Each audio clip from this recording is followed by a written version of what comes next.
Thank you so much, and thank you all for coming out here on a Saturday morning.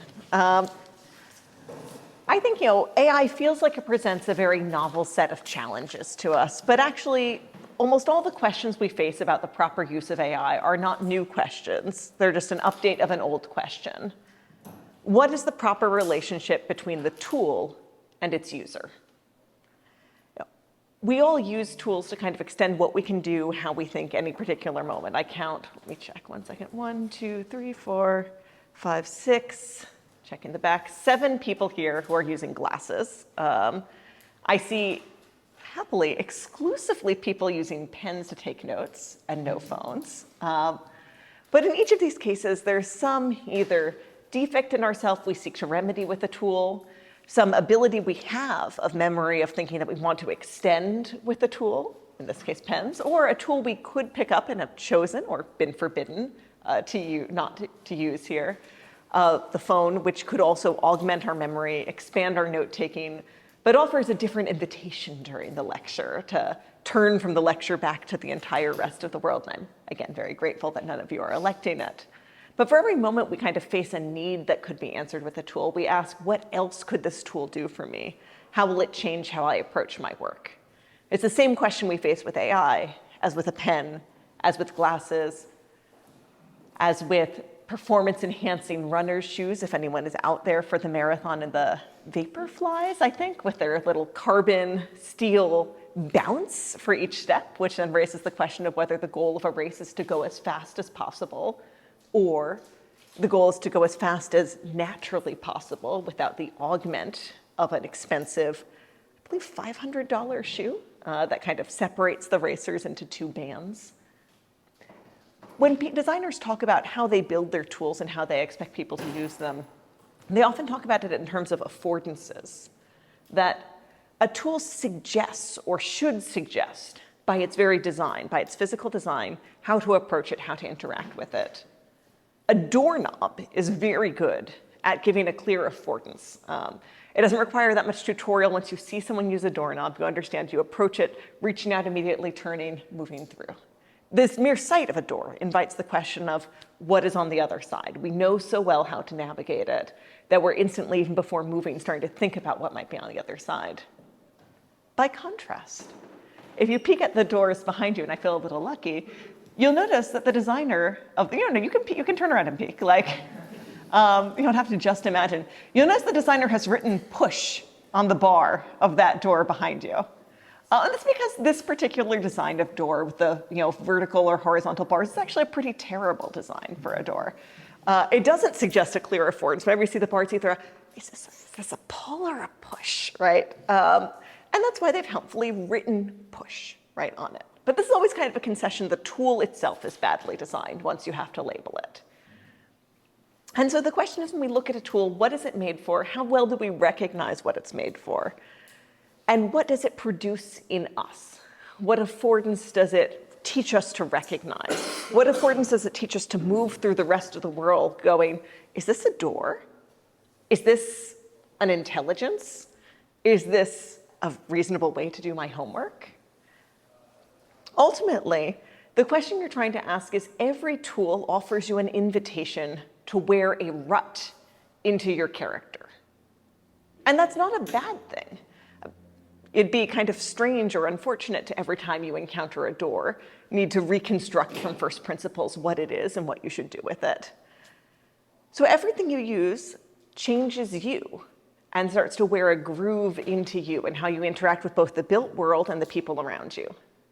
It's only a bad tool, like the doors in the back. Again, I'm sorry, Newman Center, for picking on your doors. It's only a bad tool that actually doesn't create this ingrained sense or change in us, a badly designed tool.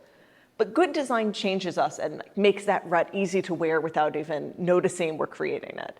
And so the question is, do I want to be changed in this way by this tool? Aristotle tells us that we are what we repeatedly do.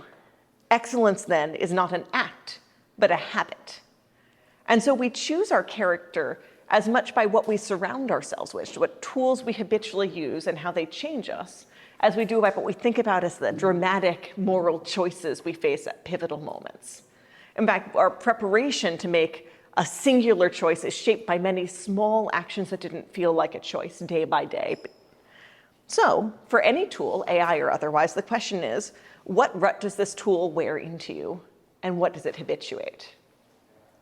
So when it comes to chatbots and AI particularly, leaving aside for the moment even the question of whether they're cheating to use in an academic context. So I'll come back to that. But leave that entirely aside. Think about moments you could turn to an AI or a chatbot that are wholly licit outside a school function or when a teacher is given explicit permission. The question for this tool and the habituation it produces is, what kind of habit does it form? A chat box, unlike a calculator, is relational. It relies on us to bring some of the skills and habituations and affordances that we've cultivated specifically for person-to-person encounter and conversation, and to reapply them or warp them slightly to suit the conversation between person and computer. And to be honest, that's a lot of what worries me about bringing AI or these conversational bots into an academic setting at all. It's not just the question of whether it's a way to avoid learning or whether it's, a way of cheating. It's that it takes the relational aspect of education and doesn't point it at the teacher or at a peer, but points it at a non-person. So when an AI is a good tutor, let's give it, kind of its full scope here. An AI chatbot you can talk to, you can ask questions about your homework. It's genuinely helping you the way a tutor would. It's not doing all the work for you. You're approaching it in a profound spirit of academic integrity. You're not pushing it past where you should. You just need to talk through your homework with someone. You don't understand what you're meant to do. You need to ask follow-up questions and tease it out. What is it replacing? The conversation you have with the chatbot, even if it's doing a good job at teaching you the material, is now a conversation you're not having with a person. And instead of both participants in this relationship learning from the conversation, it's you alone. So instead of me struggling with material, seeing my teacher and bringing my struggles in front of her. And so not only do I walk away with a better understanding of integration by parts, let's say, but my teacher now has a much stronger sense of what I didn't understand the first time when she taught it. I walk away better prepared for my exam. My teacher walks away with a stronger sense of her students and a stronger sense of, it felt like when I was teaching, everyone was following me, but Leah wasn't. I've learned something about how I designed this curriculum. I've learned something about whether my own feeling of confidence in being a great teacher corresponds in any way with whether my students are learning something. I've been a statistics teacher. I've definitely seen students very enthusiastically nodding at me, not in the full grips of understanding and mastery, but out of hopes I would go away or not ask them any questions. And it's hard, for my own character as a teacher to really push into that feeling of curiosity about whether my students are learning, rather than the feeling of self-satisfaction of, I am a great teacher. My students are all giving me extremely toothy smiles right now, and they're very happy and have no questions, so they must have learned everything. And that relational aspect between student and teacher can't be fully replaced by a chatbot, even if the student is acquiring a mastery of the material. The relationship between a student and a peer. When a student seeks out a friend, maybe because they don't want to talk to the teacher, maybe the teacher isn't available, but maybe because they trust their friendship and says, I didn't understand the material today. I don't know what to do on the homework, but I know you understand this better than I do, and I'd like to learn it from you.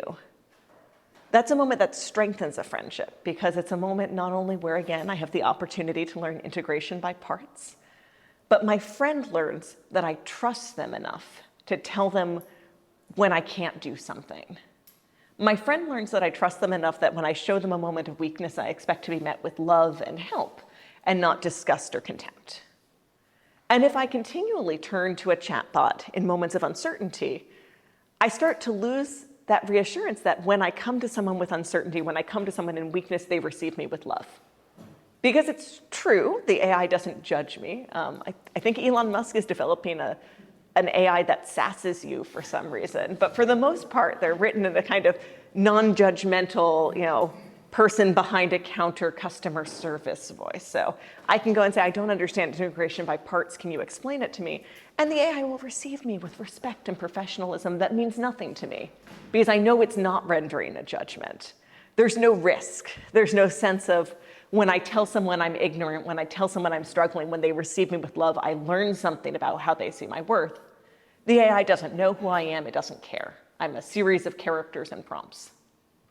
And so when we turn our relational impulses and our relational affordances to a computer and to a chatbot, what we're losing is the chance to see and be seen. And so even as, in kind of the best circumstances, students and teachers might use AI to develop some greater sense of the material, you're losing the way that our struggles academically are meant to also develop a greater sense of each other and ourselves. So much for the best case scenario. Let me talk a little about the worst case scenario. Because I am, to be honest, most concerned with that relational aspect, because I think that's what goes on even after people have graduated, when they're turning to AI instead of to friends, turning to chatbots instead of relationships. And that goes on long past anyone can fail you for using those resources. But aside from kind of that emotional cheating on our real life relationships, there is the real question of how AI impacts cheating and learning goals in the classroom. And what I think is the fundamental problem here is that AI is something that speeds things up. It lets you skip steps. And the question always is, how much do those individual steps matter? For the most part, we don't mind that students no longer memorize times tables in great detail. I think this is still taught. Actually, I'll ask the high schoolers here. Did you guys memorize your times tables up to the 12 times table and have to recite them? Because I did. I would like a show of hands. Yeah, okay, still some of you, yes? Did anyone not? Does anyone remember that was not part of their education in elementary school? All right, you didn't recite them, but you had to know them? Yeah, sort of. We had to recite them in groups, right? And this is partly because the arrival of calculators was a dramatic moment in our math education. And for the most part, I think people have decided without too much cost that skipping the step of knowing times tables offhand, skipping the step of learning to calculate logarithms by hand, which I did not do. And now I'm going to ask the folks who are not high school students, who here did learn how to use a slide rule and calculate logarithms by hand? All right, so you guys all have this interstitial step that I lack completely. That is something where, by the time I was going through math education, everyone agreed that was for calculators. And people made a choice. They said, these interstitial steps, I'm not sure they build character. I'm not sure they build mathematical understanding. We feel okay outsourcing them to a tool. There are other parts of math we want to emphasize as kind of deepening understanding. So AI is a tool like that, and the question is, where are we okay with skipping steps? When it comes to writing and critical thinking, it gets pretty easy to skip step after step from beginning to end. I can take an essay prompt, give it to a chatbot, ask it, could you suggest some bullet points or kind of an outline of this essay? Oh, wow, thank you so much. Hey, could you expand this bullet point into a paragraph? Oh, yeah, cool. Could you expand the next bullet point and this one too, and then kind of chain them together? And if I'm feeling very lazy, I can turn that in as a raw product for probably a B or a B- without doing anything more than just kind of saying, tell me more, to the AI step by step. And if I'm feeling a little more driven, I could do a light edit of the final product and maybe go for an A-. But at this point, I'm practicing a very different skill than an essay is intended to coax out of me. I'm mostly practicing kind of a reasonable writing skill of kind of editing for flow and coherency, and maybe removing things I know to be factually false. But I'm not practicing developing an argument by myself. So what do you lose, not just in terms of essay writing, but in terms of the process of education when it becomes easy to snip individual steps out, and without kind of the pause or consideration that I think genuinely accompanied the abandonment of the slide rule, which happens more slowly. AI is happening faster. I think it actually parallels the way that America has mostly hollowed out its manufacturing base. You look at a process of educating someone in English literature and critical thinking, or of assembling a car, and you start to look and go, which of these steps aren't very skilled? Which of these steps can be outsourced to someone else or something else, an AI, a robot assembly carriage, a worker outside the US? And so you look around and you find the simplest tasks that are repetitive, not that interesting, not that skilled, not that senior, and you outsource those. Then you look around again. You've gotten rid of all of your apprentices, basically, your lowest level workers.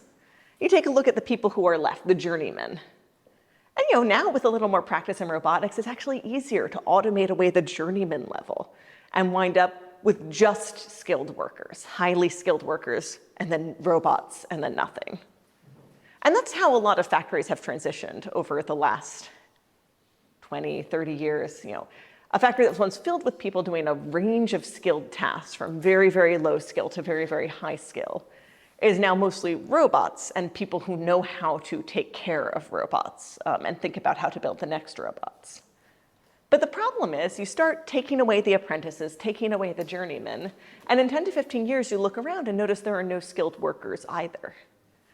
And it's because, and I like the way John Asconis put this in an essay for Compact Magazine, while the best humans may always outperform computers, automated technologies knock out the bottom rungs of skilled practice that allow for development of mastery.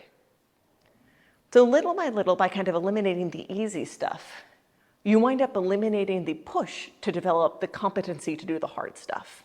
And I suspect even if none of you have been building cars in a factory from the ground up, and I'll check again, has anyone been doing that? All right, now, I think you've all probably encountered this in the arts. Who here has sung out loud with friends in the last week? You can raise them high. These don't have to be incredibly shy hands. I can't see hands that are only at head height. All right, okay, someone's getting outed here. Who here has listened to recorded music in the last week? In the last day? In this morning? So this is something where nothing's been outsourced to a non-human in most of these cases. But what has happened is highly skilled singers are so available that to make music is more a matter of ordering something up than it is producing it yourself. And if it's easy to listen to recorded music, there's less reason for me, who I will be candid, is not a particularly skilled, though I am an enthusiastic singer, to make music myself, or for other people to choose to listen to or sing with me when professionalism is only a click away. But what you wind up is with a number of people who love music and can't produce it, because low skill music is so low value that it's essentially abandoned. And so we wind up with a system, not of explicit education in this sense, but of formation that teaches us to love something, but assume we cannot aspire to it or make it ourselves. To take away the amateur, both the sense of being unskilled practitioners, non-professional practitioners, but also amateur, people who are enthusiastic lovers of something, and because they love it, want to try to make it, even imperfectly. This question of when we should let AI or a skilled human professional replace us in our work is something G.K. Chesterton talks about long before anyone was concerned with AI. He just said, there are some things it's better to do yourself, even if you do them badly, than to have someone else do for you. And among the examples he gave are blowing your own nose and writing your own love letters, where what matters is that relational aspect, that it comes from you, that it expresses your own thoughts, even if less perfectly than a professional would. And unfortunately, now it's increasingly common to hire someone to write your best man or bridesmaid toast, because it's more of a performative, a performance for a crowd that's expected to be professionalized and spoken from the heart, even if imperfectly. And that's what we see in miniature in education. This question of, we want students to feel a sense of momentum. We want them to attain mastery faster. Can't we skip some of these steps so that they can get to the good bits? And the challenge for teachers, particularly in designing curriculums and deciding where to set the rules, where to say no, is to think about where they're saying no for the sake of a yes. Where am I saying no to using AI, no to asking someone else to do this for you, because I genuinely think the skill you're developing changes you, and I need you to undergo that change. Even if someone else could do it better, if they do it for you, nothing changes within you. As I said, I've been a statistics teacher, and I will be candid with you, I was teaching statistics in a college where when my students landed in my class, for the most part, they strongly did not want to be there. They had a math requirement. Stats was the easier math requirement. So they were in my class under duress and mostly wanted a passing grade more than they wanted mastery. And so what I did is I told them at the beginning of every year why I thought they should be taking my class. Did I think they could pass my class without learning anything? Who knows, maybe, I don't care. Did I think they could cheat and maybe not get caught? I don't know. I did my best. If they did it too much, they'd go to hell, which was more their problem, which I thought they should care about more than the grade they got in my class. But why should they take statistics if they didn't like statistics? Why should they study this mathematics if, in all honesty, when I teach you how to do a student's t-test, I know almost everyone in this class will not use this full on from beginning to end ever again in their life. And I'm willing to be candid about that. I'm teaching you these techniques. I do not expect you to use them day to day. So why is it important that you're here? Because, I told them, the reason you should study statistics is it's a way of learning to grapple with uncertainty using numbers. And for each of you, there will be moments when that's a relevant skill, but the one I'm certain is relevant for everyone in my class and for every one of you, so think about taking a statistics class after this, is that there's going to come a day when someone you love is hospitalized. And a doctor will walk into the room, and they'll start rattling off a lot of numbers very fast, and then they're going to ask you to make a choice on behalf of the person you love, and they're going to tell you the stakes are high. And I don't need my students to, in that moment, feel like, I retain full mastery of everything Professor Sargeant taught us.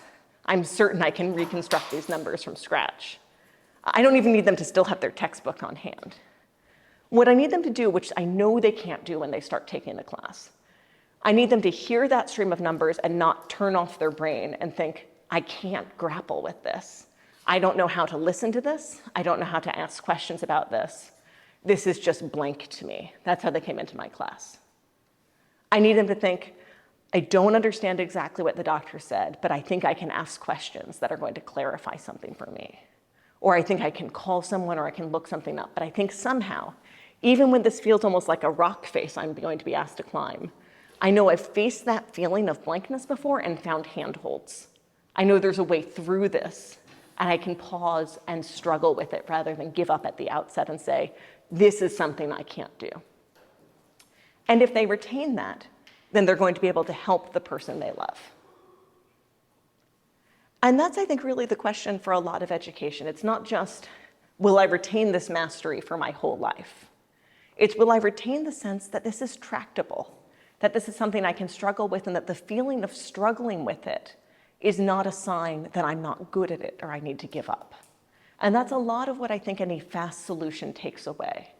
The sense of, I'm supposed to either know this or look it up, versus I'm allowed to sit with a problem, genuinely struggling, and expect that that will help me make progress or even change me productively by struggling. I think the fundamental question for teachers as they set rules, for students as they decide how or whether to follow them, is when I have the chance to substitute a computer for myself in this project, what substitutable skills that are building blocks of my later life am I possibly passing up? Ultimately, I think for the project of education, for this project of tool discernment, of where we should be actively struggling versus outsourcing a problem to someone or something else, is really something where we can take inspiration from the story of Jacob. We are called to be like Jacob, wrestling with the angel, willing to sit all night, and unashamed of our weakness before the magnitude of our opponent. Because ultimately, we can only ask for the blessing at dawn if we have had a faithful, steady presence throughout the night and throughout the struggle. Thank you.